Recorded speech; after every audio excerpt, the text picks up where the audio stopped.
The white guy at the thing.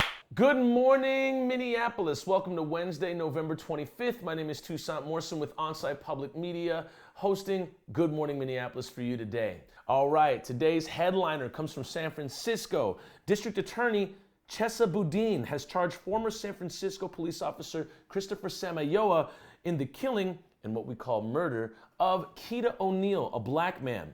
This is the first for San Francisco in which a district attorney has charged a police officer with homicide.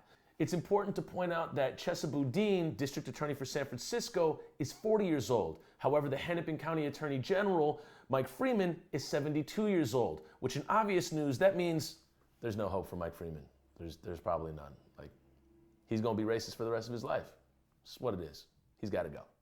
And speaking of old white racist men, Governor Tim Walz has responded to the highway protesters' emails with a boilerplate email of his own, saying, "I fully support the First Amendment right of everyone in Minnesota." And he goes on to say, "But walking on the freeway is illegal for a reason. It's not safe." And this logic checks out. It's actually not safe to walk or march on a highway with cars zooming at speeds of up to 55 miles per hour or 75 miles per hour. Hello, Wisconsin. However, marching on a highway is just for that, to interrupt the convenience of people going throughout their day to day. And we can take a wild guess that Philando Castile never marched on a highway. However, he was murdered by police in cold blood just for being a black man in America. Yes, being a black man in America is more dangerous than marching on a highway, one could assume. And for Jamar Clark, most likely never marched on a highway as well, yet was murdered by Minneapolis police officers Dustin Schwartz and Mark Ringenberg. The idea of marching on a highway is sadly that we have to take to a highway to drive home the point that a racist institution such as the Minneapolis Police Department cannot stop killing bodies of color even if they publicly announce that they're trying not to. To march on a highway for Black lives, Black liberation, and fair elections is something that happened. So folks can live in a city where they won't have to march on a highway to say that Black lives matter, which is a really low bar, y'all, like a super low bar, like bare minimum. Black lives mattering. We can do way better, but that's what we're marching for right now. Black liberation and fair elections. Look, if Governor Walz caped against white supremacy as much as he did COVID, he would be standing on Highway 94 East in St. Paul with a Robin DiAngelo book in one hand, holding a deconstructing racism workshop on the highway and demanding that the Rondo neighborhood be rebuilt. Well, speaking of Governor Tim Walz's shortcomings, several of his members from the Minnesota Pollution Control Agency are relative to the Vikings defense. Nowhere to be found. Governor Tim Walz's Climate Control Squad, writes Laura Bishop, chair of Walz's Environmental Quality Board, on November 16th of 2020. Commissioner Laura Bishop, in light of your recent decision to approve the Line 3 401 water crossings permit, several members of the Minnesota Pollution Control Agency's MPCA Environmental Justice Advisory Group, EJAG, are submitting our collective and public resignation. After much discussion, we cannot continue to legitimize and provide cover for the MPCA's war on Black and brown people.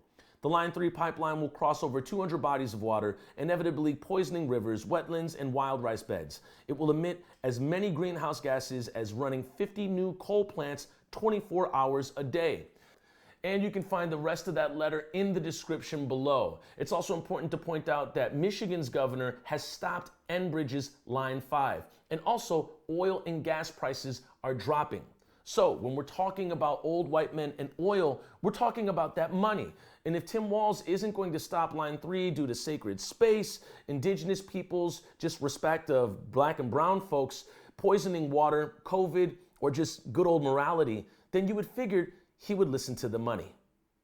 Well, Line 3 is a mess, and so is this. What's your fucking address? Hey man, you just go home. I've got a fucking 9-year-old. I walk by here every fucking day and she sees the word fuck.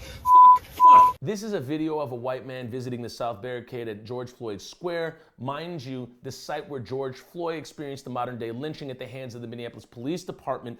And this white man is expressing his outrage at the amount of fuck 12s that have been painted on the barricades and in the street. He's basically expressing his outrage at the artistic expression that people have been outraged against the police.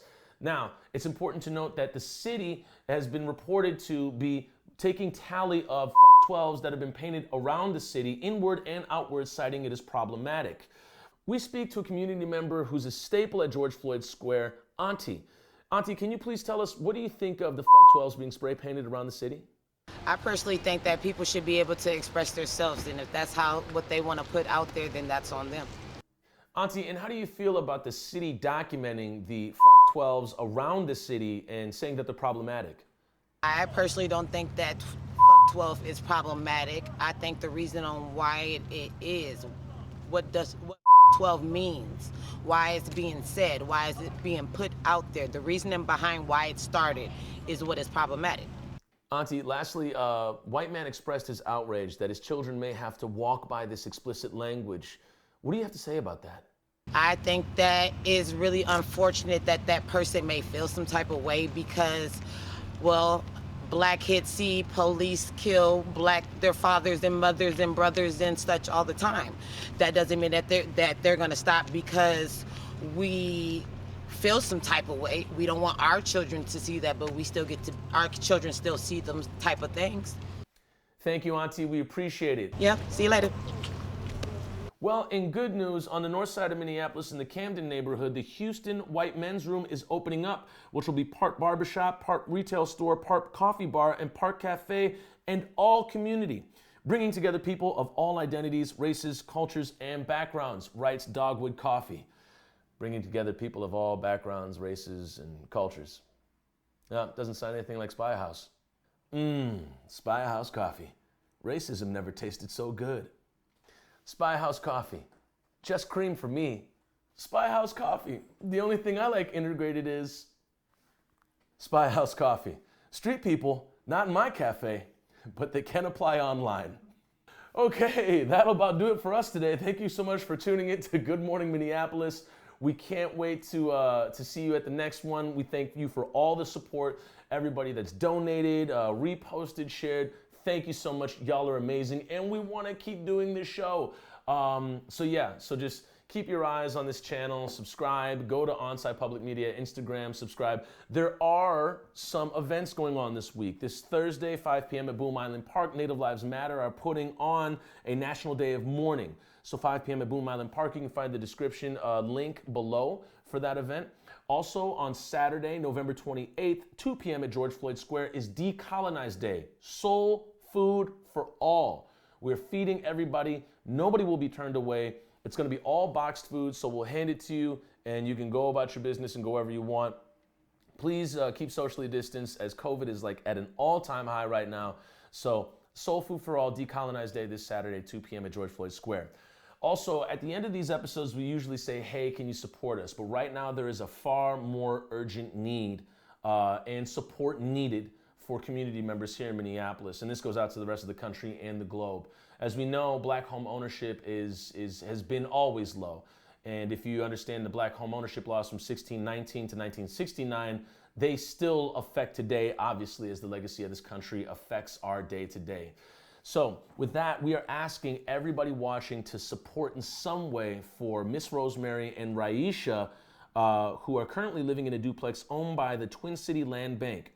It was acquired from an owner who foreclosed on the property. Raisha, her young son, and Miss Rosemary have lived in the home for 2 years and have invested over $15,000 in renovations to make it livable for their family. They moved into the property with a lease to own agreement over 2 years ago, and the lease comes to an end in December.